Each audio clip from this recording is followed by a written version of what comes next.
Wow, February already? In today's YouTube video, we're going to be talking about the many uses of tracing paper and which ways they can be applied. We're not talking about one technique, not two, not even three, but 9 techniques in tracing paper, which is pretty amazing. Some of these you may have heard, some of these you may not have heard, so let's get into it. Tracing saves time. Okay, so before we get into all the many uses of tracing paper, there are some things you need to know. I'm going to be exploding some myths. The first one is that tracing paper saves time, and that's not true. One of the reasons why I don't like tracing paper is that it actually created more time, as you'll see in the demonstrations to follow. It was a lot of double handling, and truthfully, I mean, if you can learn to draw, because it'll save you more time than tracing paper. Tracing or drawing makes them look more accurate.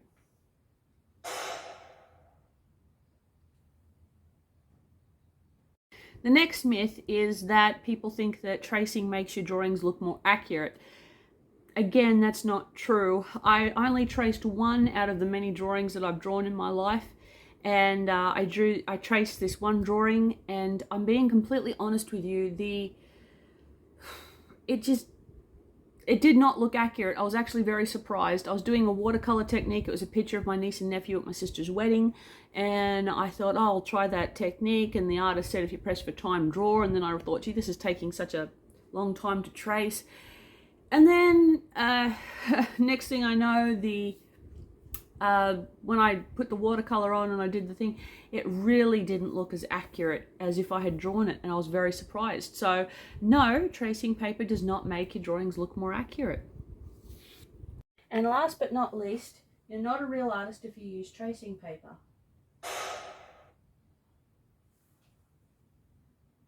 The next myth that I'm exploding is that if you use tracing paper, you're not a real artist. That's absolutely false. The reason why I say this is because, well, I'm going to give you a quote from Vincent van Gogh. Vincent van Gogh said, "As I practice, I cannot but make progress, for each drawing one makes, each study one paints is a step forward." He never mentioned medium, and he never mentioned technique. He said, whichever study one paints. If you're using tracing paper in order to help you study to become a better artist for whatever reason, be it tracing, be it value, be it stenciling, as far as Vincent van Gogh was concerned, you're a real artist. Some people may argue, yes, but Vincent van Gogh only sold one painting in his entire career. That doesn't make him any less of an artist than you are. Let me put it to you with another example. Let's just say someone is a photographer and they're very good, but they don't make a living out of their photography, and somebody else does. Does that make them any less of a photographer? No. It doesn't make you any less of a painter. Some people paint solely for pleasure. Me, as an artist, I would like to, hopefully make a career out of my artwork, but some people don't do that. Some people just like to paint for pleasure, but that does not make them any less of an artist. Also, the techniques they use and the tools they use, that doesn't make you any less of an artist either. If someone does say to you that you are not an artist because you use tracing paper, word of warning, they're exhibiting signs of jealousy, and my advice to you is to stay away from them and to not show your artwork to them anymore. It's not really any of their business whether they're a family member or not, or a close friend, or were once a close friend. You need to be able to say, you know what, I can't trust you anymore. You're showing signs of jealousy. So you don't have to be rude with them, but you do have to be strong, and you do have to say, look, for my own art preservation's sake, I'm not going to show you anything else because you're not trustworthy enough to not say something nasty about me or my work. So if you use tracing paper and someone makes a rude comment, that's an insecurity on their part, not yours. Ciao.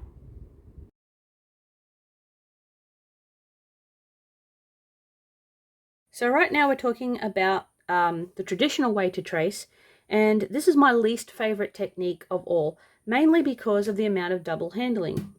With it, you will need something with which you wish to trace, in this case a cube, paper in which to transfer it, and not one but 2 pieces of tracing paper.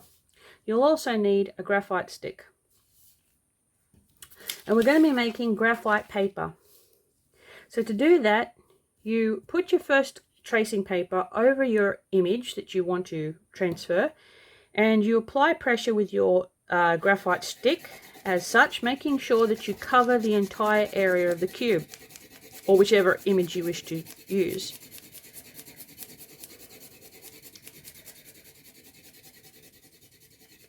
Making sure that you get quite a lot on there. That seems like enough. Okay, now we're going to take both of these graphite down, and we're going to take them and flip them over as such onto your image. We're going to take the piece of paper. Now the graphite is face down. We're going to take this image, make sure everything's all nice and squared up. And we're going to take the second piece of tracing paper and overlay it on our image like such. Then taking a ballpoint pen, we're going to apply pressure. And what's going to happen is that the graphite is going to go onto our piece of paper. So let's go. We go like such and like such. Over here.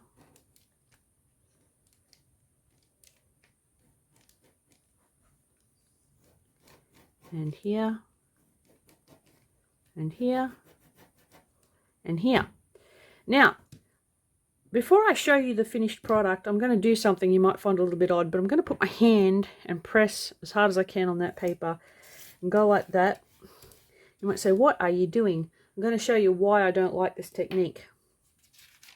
Okay, we remove the first piece of tracing paper, we remove our image, we remove our graphite paper that we made, and there is our traced image. But if you notice those dirty marks, that's because I pushed on this graphite paper. So I can go like that, and I've transferred an image. Now, I do not like this at all, because the more you do this, is the more you're going to have to spend a lot of time rubbing.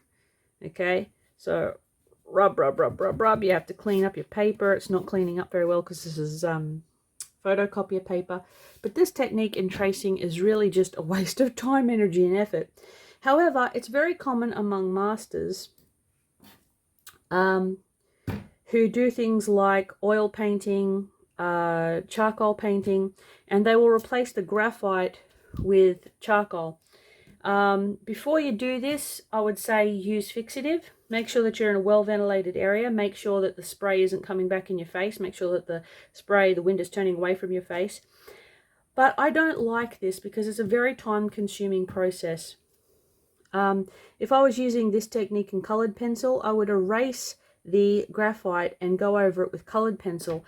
I think this is just too much time. I would much rather just draw, get my outline down as quickly as I can, and quite honestly, I find tracing double handling. I'm not putting you down if you use tracing. I mean, if you use tracing because you're not confident in your drawing, then by all means use it. But in this case, it's just not my technique. I don't particularly like it, but if you've never used it before and you want to try it, now you know how.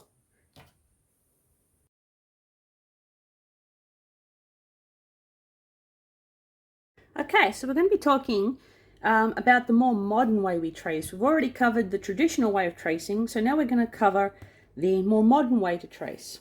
But it still requires a sheet of tracing paper, but only one instead of the traditional two. With this, you have your image on tracing paper with which you are going to trace to the tracing paper, like so.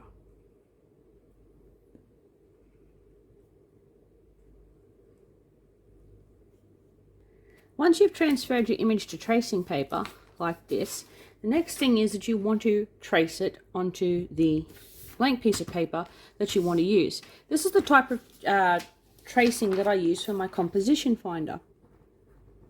But to do this, you're going to need either a light box or a well-lit window. But a quick word of caution about that window. Make sure that you do not apply too much pressure to your window. The last thing that you want is for your window to start to crack, like so. And if the glass breaks, that's not what you want. Not only is a cracked window very expensive, but broken glass can be very dangerous. So the last thing that you could possibly want is, while you're tracing your image, to suddenly find yourself with a sore arm, no painting, and have to pay people for fixing your window. That's not what you want. So if you do have to use a window in order to trace and you don't have a light box, my advice to you is don't press too hard on that window, because that's the last thing that you want to have happen. But let's talk about the light box. You have your tracing paper on your light box. You have your paper with which you wish to transfer the image to, and you turn your light box on like so, and the image comes through. So the next thing you want to do is then you start to, once again, trace your image. Oop. Like so.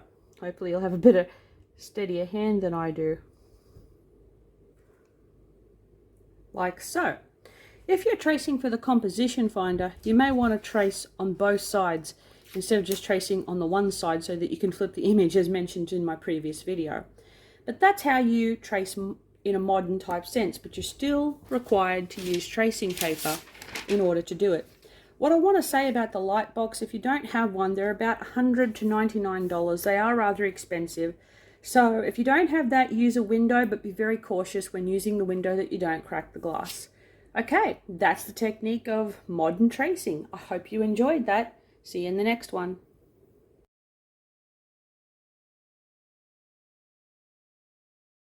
Okay, so we're going to be talking about, just briefly, on negative and positive space. Meet Mr. Negative and Mr. Positive. Okay, when we look at these, we have the positive space, which is the subject or the object itself, and then the space around the object is called negative space. If there is a slight gap between any one of these objects, it's called a captured negative. So when I'm using tracing paper in terms of stenciling to keep the object safe, that I call negative stenciling. In some cases, I also call it positive stenciling. It depends. So if the tracing paper is protecting the positive space, that's a positive stencil. If it's protecting the negative space, I call that negative stenciling. Let's have a look at it in practice. Alright, so why did I show you Mr. Negative and Mr. Positive about negative and positive space? Is because we're going to use tracing paper to stencil both the negative and the positive space. So, first of all, you have your image. Well, in this case, we'll use Mr. Negative, and we begin to trace, like so.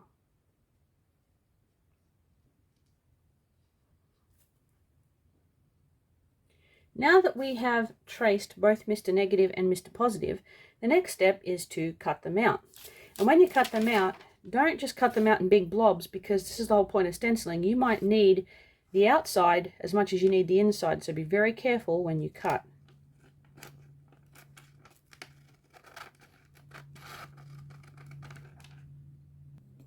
Alright, so now that we have the cutouts, both of the positive space and, believe it or not, the negative space. Now I'm going to explain this in a minute.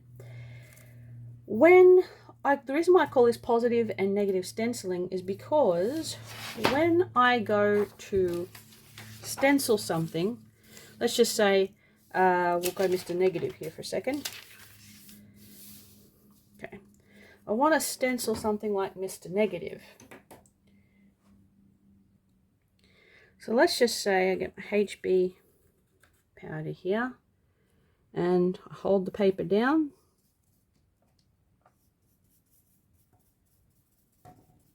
Make sure I hold it down nice and tight.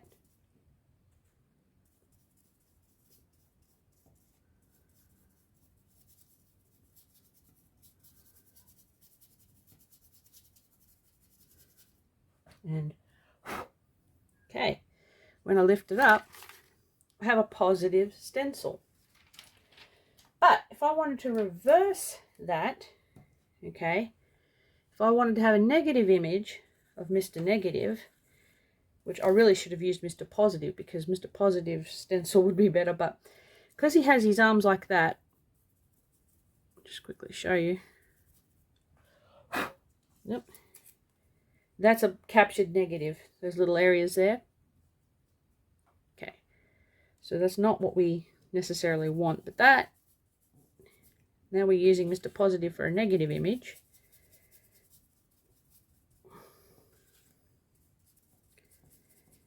Little play on words there, Mr. Negative, Mr. Positive.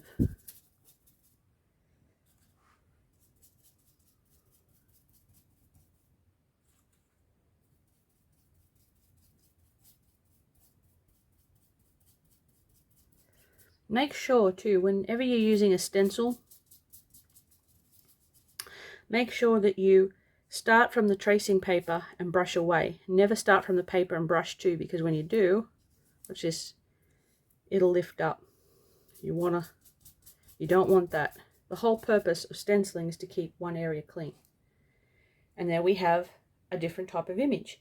Now I use this a lot. I used it with a ballerina, and I'll show it to you to show you how this works. I did this to keep her tutu clean. This picture that I did is called Prima. So let's have a look at Prima.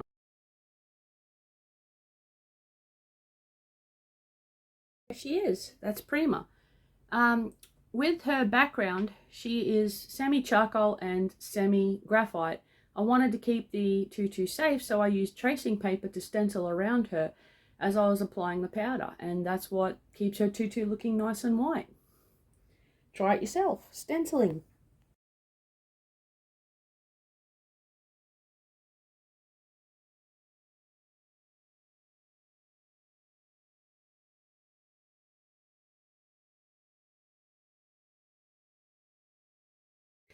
All right, this technique is called the negative line drawing technique.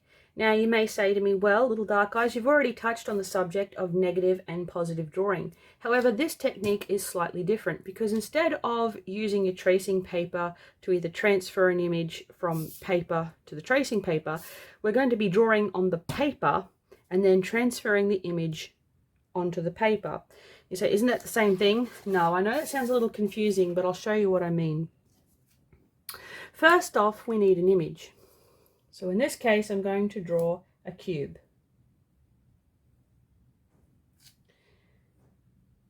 This technique I'm going to show you is a very common one among colored pencil artists. So you have your image like so. Take that aside. What you're going to do is you're going to take either this to press hard, but I don't like using this because I can't see where I've been. So my recommendation is that you use a ballpoint pen because you'll be able to see more clearly. Just get that out of the way. And you detect the whole purpose of this is to press hard. So when you do this, press very hard on your tracing paper, like so. This is almost identical technique to tracing, but done slightly different. Okay, I'll show you why. Okay. We've pressed super hard, we take the picture away, and what happened is that we've dented the paper. Taking a graphite stick, pushing it on its side, making sure that we get a lot of graphite, we have a cube highlighted. Now, this technique that I'm going to show you, this is wax. This is a candle wax, and this is basically the same thing that I'm going to show you with the graphite. But the problem with wax, a lot of watercolor artists love wax, except for the fact that they can't see what they've drawn. So, and once you put wax on paper, you can't get it off. Now I'm going to use violet in watercolor here, just to show you. I wanted a cube, and that looks more like a house than a cube. So I thought there's got to be a way we can gain a little bit more accuracy. Well, there is. You take your, whoop, doesn't want to come. You take your tracing paper, like such. Turn it around, beg your pardon. All right, and we draw our cube yet again.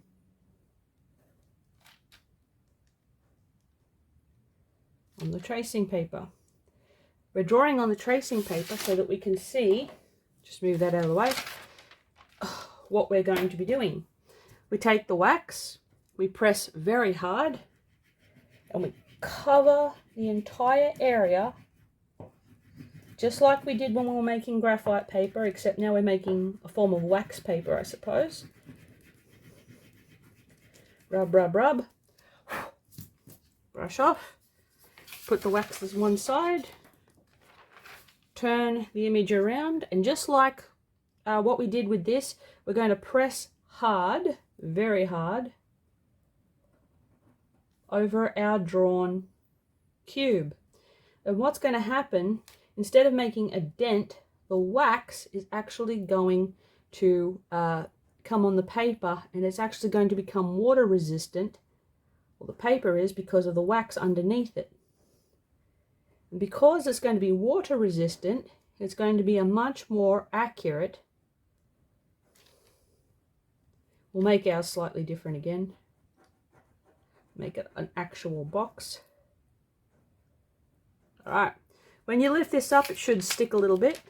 Yeah, that's stuck. So there we go. There we go. And now we get our watercolor paper. Get our watercolor, our violet. And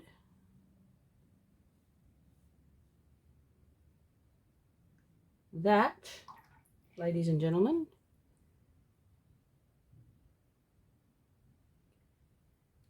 is a cube done in wax. That's the negative resist technique. And again, this technique, as I said, very common among colored pencil artists, and they use it mainly when they are putting their name on the bottom of the paper, and they usually get the tracing paper, just like with the compositional technique.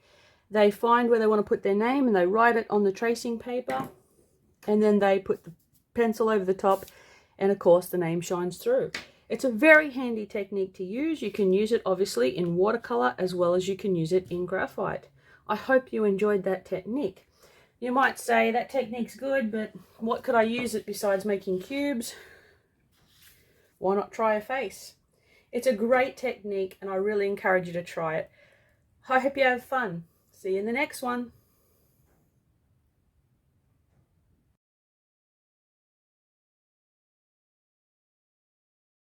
All right, although a small technique, this is actually my most favorite technique for tracing paper. This is called the hands-off technique. With the hands-off technique, you might not be aware of it, but your hands, even though you might think your hands are quite clean, they actually carry harmful oils that will actually cause your paper to yellow over time. I used to be using photocopier paper to lean my hand on. As you can see, I'm doing that with the tracing paper. This is A3 tracing paper. I like the A3 tracing paper because I can actually lean my hand and my arm on this.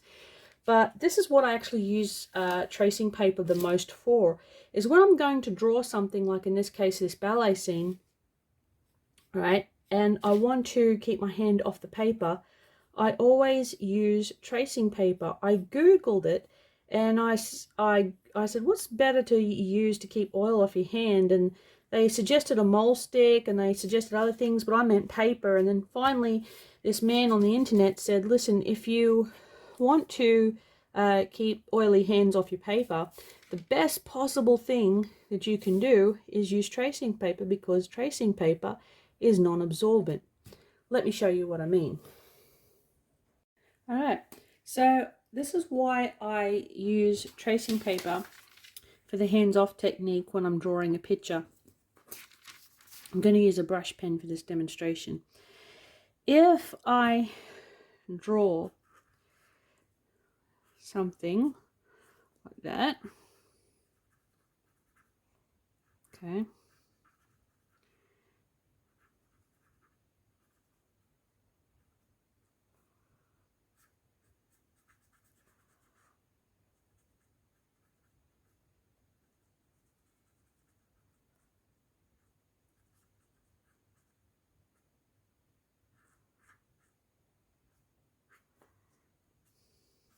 a face like so. If I draw that and flick it around, it's actually coming through the paper. That's because paper actually absorbs. Okay, so it's actually coming through the paper. Now, it doesn't seem like a big example at the moment, but what happens is that oils on your hands, they also absorb into the paper as well, and in turn will absorb into your better paper. So when you use tracing paper, and I'm not going to draw a face again, I'll just draw a circle, even though it's transparent and you can see through it, it's actually a non-absorbent mark because it'll only go from the first layer of that surface because it's a plastic texture. Same thing applies to the oil. So that's why I prefer tracing paper when I'm drawing like this, and I keep my hands off to keep the oil off the paper. It's a great technique. You should try it.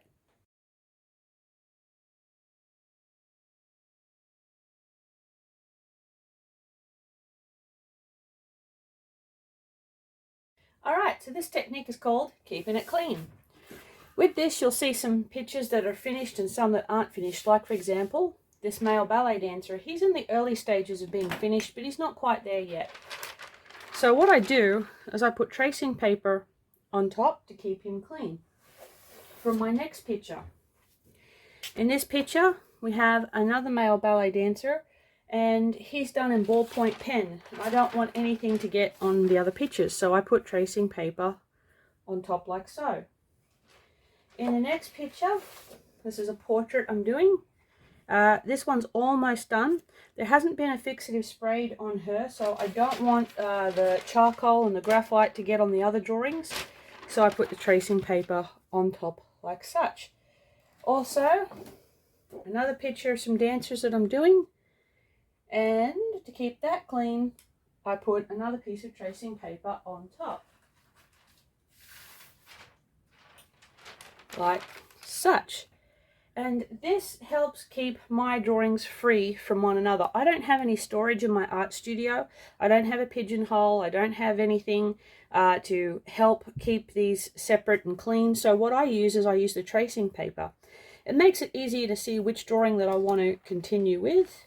And it also keeps them safe so that they're not smudging one another. They're not getting color on each other. They're keeping them pretty well clean. So if you're like me and you have a studio where you don't have a lot of space to keep things clean, tracing paper, this is A3 size, I like that because it's nice and big, it'll certainly help. So if you're like me, try it yourself. Get some tracing paper just to keep your pictures clean. Also, you might want to get some cardboard and fold it across so that they stack up like such. Alright, so that's keeping it clean and storage with tracing paper. Great technique. Try it yourself.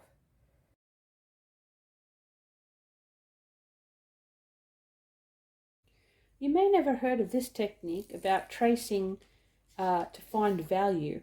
Now, if you remember from my last video, I told you when making composition finder that be vague in the details, but with this technique, you have to trace every single detail. This technique is more of akin to painting by numbers.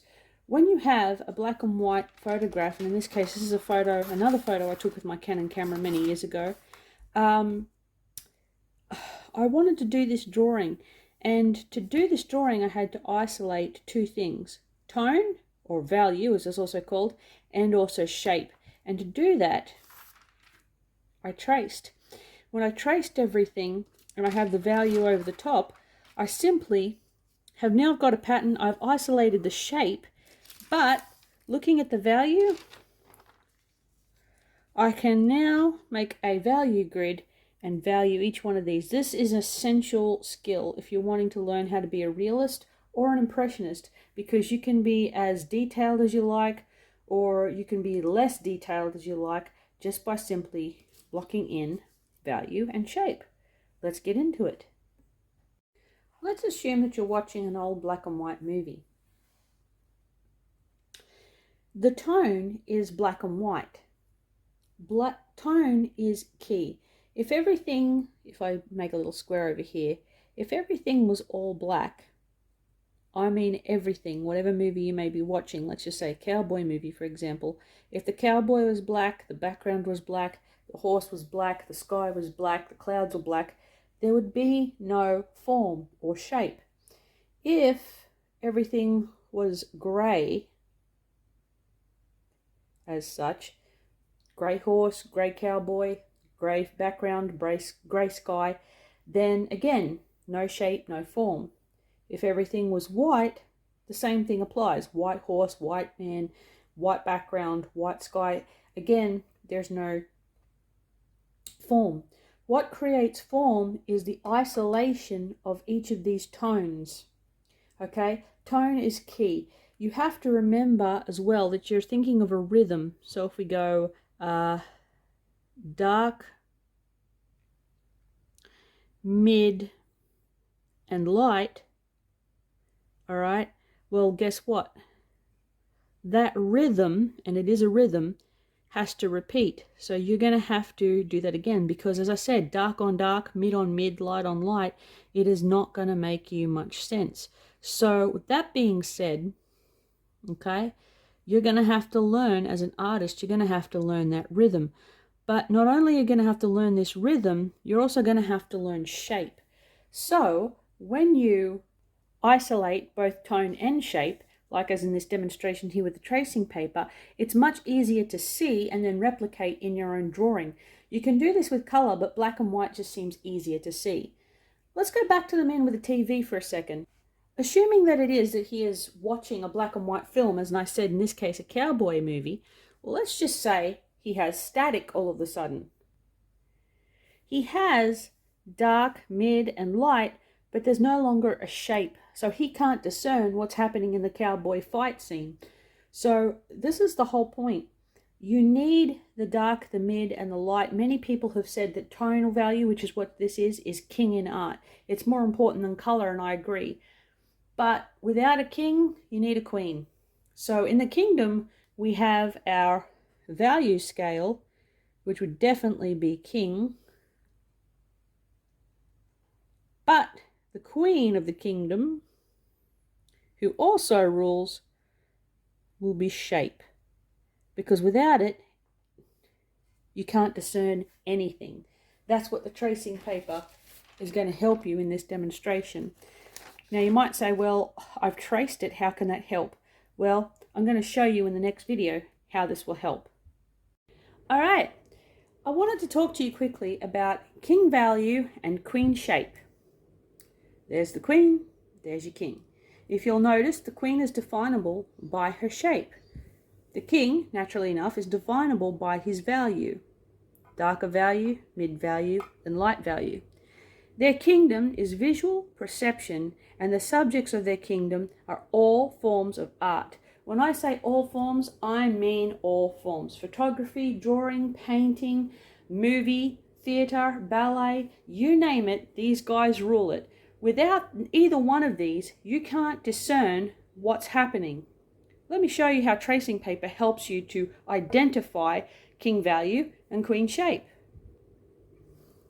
We get our tracing paper, we put it over the image with which we'd like to learn about value. This is a picture that I took with my Canon camera some time ago, and I liked it because of the various different tones and shapes. Remember, king tone and queen shape.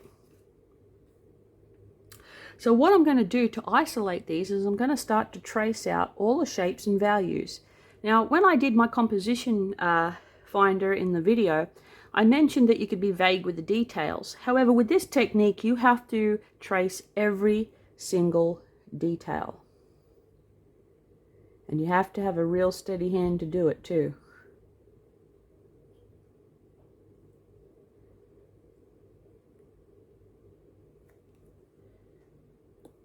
Like so. Okay.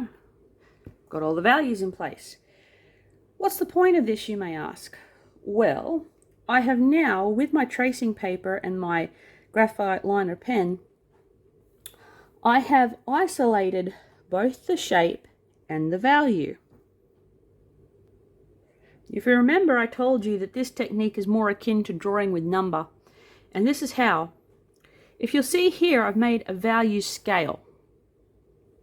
These are all the values associated with this particular picture. I discovered that there were only 7 values. You will also notice that there's a line, and in between these lines I've written 4B and 6B. And 1 hasn't got anything because that's the blank white of the paper.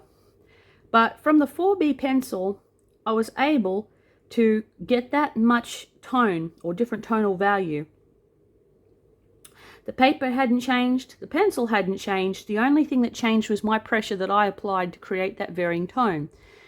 But when I wanted to get the deeper, darker tone, I used a 6B pencil and I applied medium pressure to get the deepest, darkest tone. What's this got to do with tracing paper, you may ask? Move this around. On the tracing paper, because this, as I said earlier, the beauty of tracing paper techniques is that it's transparent. That's why these techniques work best with tracing paper. You can keep your eye on your artwork at all time. So when I look, this is why it's going to be akin to painting with numbers. I look at this shape, for example, and I say, well, that's value 1. Has no pencil on it, so I don't have to worry about it. This value here, I would say this value here is lighter than that value, so I'd say that's value 2. We come here, I'd say that's value 3. That's probably value 4. That's probably value 5. That's probably value 6. And right along there, you can't see it, but right on the very line, that's value 7. So what happens is when I'm doing a drawing, and I have my grid and I've drawn this on a piece of proper paper, I can then look at all my numbers and say, well, in that shape, it's that value. And I can then know which pencil or which pressure to apply in order to create that realistic looking picture. This is key if you want to become a realist in art. You don't have to use this, but I found when I was learning in the early days that this really helped me to identify both the value and the shape. Let's go back to king and queen value for a second. I've shown you how we can get this technique in tracing paper, but I just want to show you how powerful value and shape is. Queen's shape is discernible by her shape of her dress, but her shape would not be known if she didn't have that black line, that value, distinguishing her shape. That's why king value and queen shape walk hand in hand in the art kingdom. Think about that next time you're trying to do a drawing. Hope you enjoyed that technique. See you in the next one.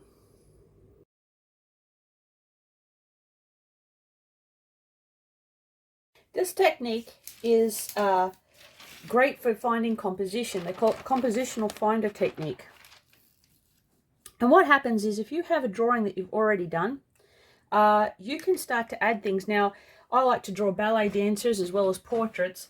And in this case, I have a group of dancers who are either getting ready for class or just finishing class.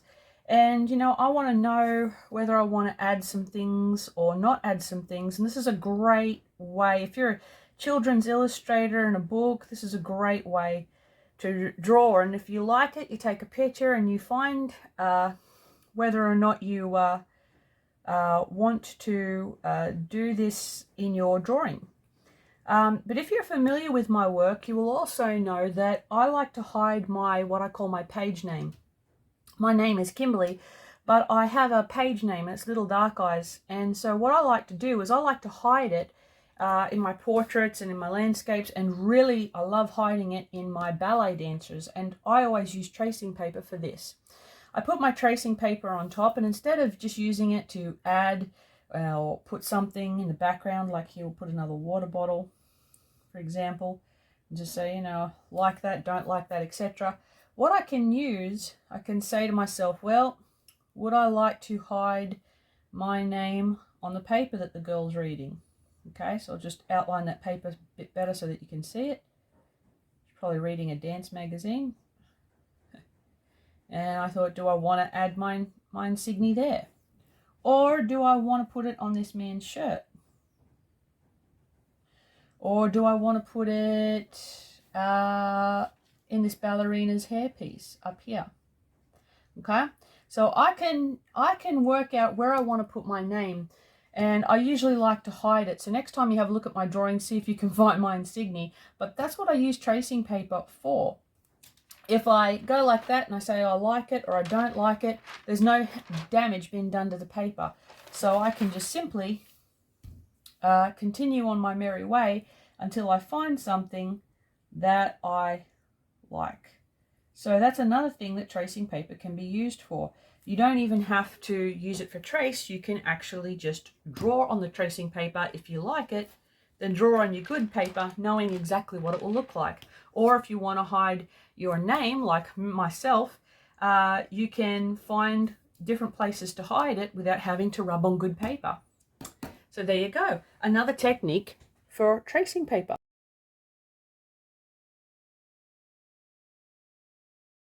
Okay, I'm going to show you how to make tracing paper art.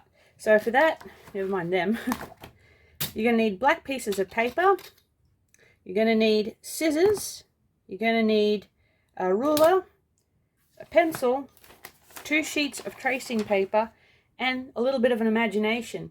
We're going to make a street scene of people walking in the fog. Let me show you how we're going to do it. Alright, so with my ruler and just an idea of a little person here, I drew a person, and we are going to cut this out with the scissors along here. For the delicate pieces you may need a craft knife, but you want those little gaps, those negative spaces or captured negatives, and you're going to cut all around here, and it's going to look epic. It's not going to be one person, there's going to be a group of people, so let's get into it. Okay, we have our paper. Whoop. Just straighten it up a bit so you can see. Okay, got our paper. We put our person down. Then we put some tracing paper. Put our 3 others down. I think you're starting to see what's happening.